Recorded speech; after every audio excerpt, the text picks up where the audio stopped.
Chapter 20. United. "I know what you're thinking," Jack continued. "But that's crazy, right?" I thought the same thing. But if I were truly invisible, it would explain so many awful things in my life. So it must be true. So I started testing my theory. I have run away from home countless times. The first time, it was just a few hours. The second time, it was overnight. Then a couple of days. Each time, when I came back, no one even seemed to notice that I was even gone. Or, for that matter, I was even back home. I have gotten up to a week and a half away from home, and still, there is no mention from anyone. So, that brings me to now. I am 13 years old. I took the money to buy this train ticket by sneaking into my mom's bedroom. My stepfather had just been paid, and he had a rare good night at the Riverboat Casino. I opened his wallet and stole enough money to finance this trip. Well, at least on a budget.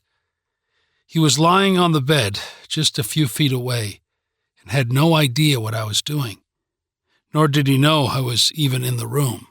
So, obviously, there's only one explanation. I'm invisible. Well, that was at least until you two saw me. Adam and Lake sat there listening to Jack's story. Adam turned and looked at Lake. She was still looking at Jack. For some strange reason that Adam couldn't explain, Adam liked Jack. Crazy stories and all. He believed Jack could be their friend, and possibly even an ally on their journey, even if he weren't really invisible. Realizing Jack's story was done, Adam took a deep breath and started telling Jack about their parents and what he and his little sister were trying to do. When Adam was done, Jack told them, "I will help you find your grandma. We're all going to the mountain, North Dakota," declared Jack firmly. The train stopped now and again, but the three stayed in their room. They would take turns sleeping, and on one occasion, they ordered room service. That was until they got to Minnesota. The train had just started moving away from a train station when a group of 4 tattoo-covered men, somewhere in their early 20s, dressed in matching green and white soccer jerseys, were making a loud ruckus walking down the middle of the train. They were knocking on random doors and roughhousing with each other as they swayed about the aisle. With a loud crash, they whipped the door to the kids' cabin open, pouring in like an avalanche. Once inside, one of the 4 menacing men stopped laughing and stared at the kids. Not seeing any adults, and spotting some candy bars the children had just bought, the bald man in the foursome demanded that the kids give him and his friends some candy. Adam just wanted them to go away, so he gave them the candy bars they had just purchased from the food cart that had been rolling up and down the train throughout the trip. The bars were sitting on the empty seat next to Jack. The 4 snatched the candy bars. One of the hooligans opened the chocolate bar and took a big bite. Then he slurred with his disgusting chocolate-covered mouth, still full of the candy. "You want it back, you need to beg for it, like a little dog." Adam told him that he could keep it and asked them to leave. This request only made matters worse. One of them grabbed Adam by the arms and waist, forcing the boy to his knees.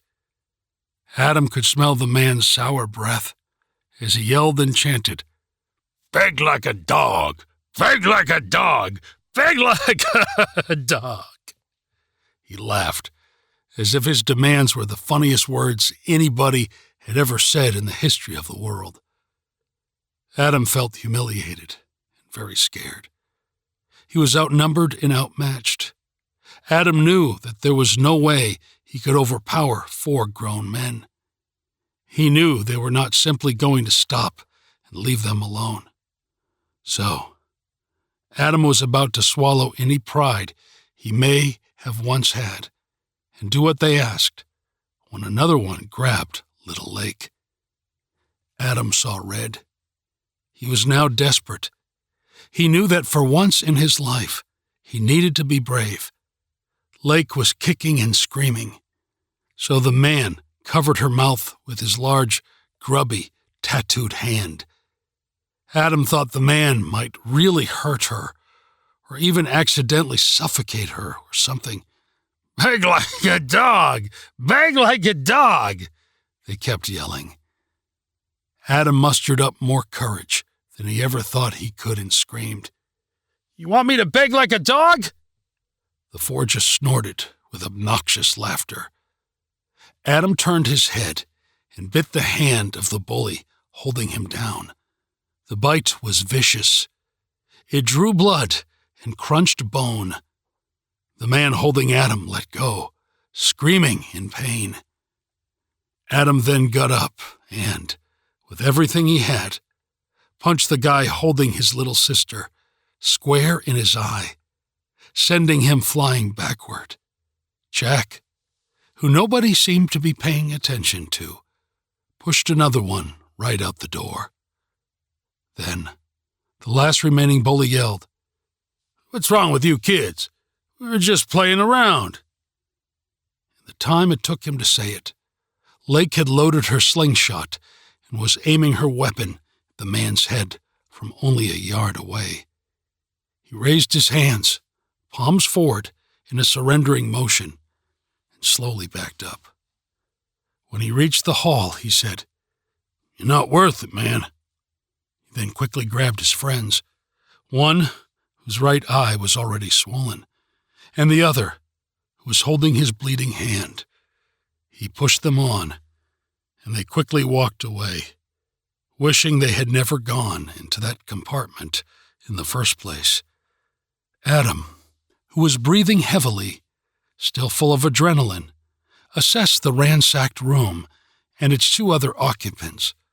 They seemed shaken, but otherwise unharmed. Then Adam became concerned that the commotion would bring them unwanted attention and potentially get them caught or removed from the train. So, he went to the door and slowly peeked into the hall to see if anyone noticed. His heart was pumping out of his chest as he opened the door to look out. That's when Adam came face to face with the most beautiful girl he had ever seen. Her sparkling light blue eyes mesmerized Adam as he stared into them. The young man was now lost in them as he forgot what he was looking for. She had curly golden blonde hair, just like the young boy standing directly behind her, peeking around her back. Still stunned, Adam just managed to stammer, Hi. Are you okay?" asked the girl. "We saw what happened." She stood there, dripping wet from the storm. "You were so brave," she added. Adam just stared at her, not remembering what had just happened. He tried to compose himself before stuttering. I'm Adam." She smiled, reached out her hand and said, "I'm Verona, and this is my little brother, Lincoln."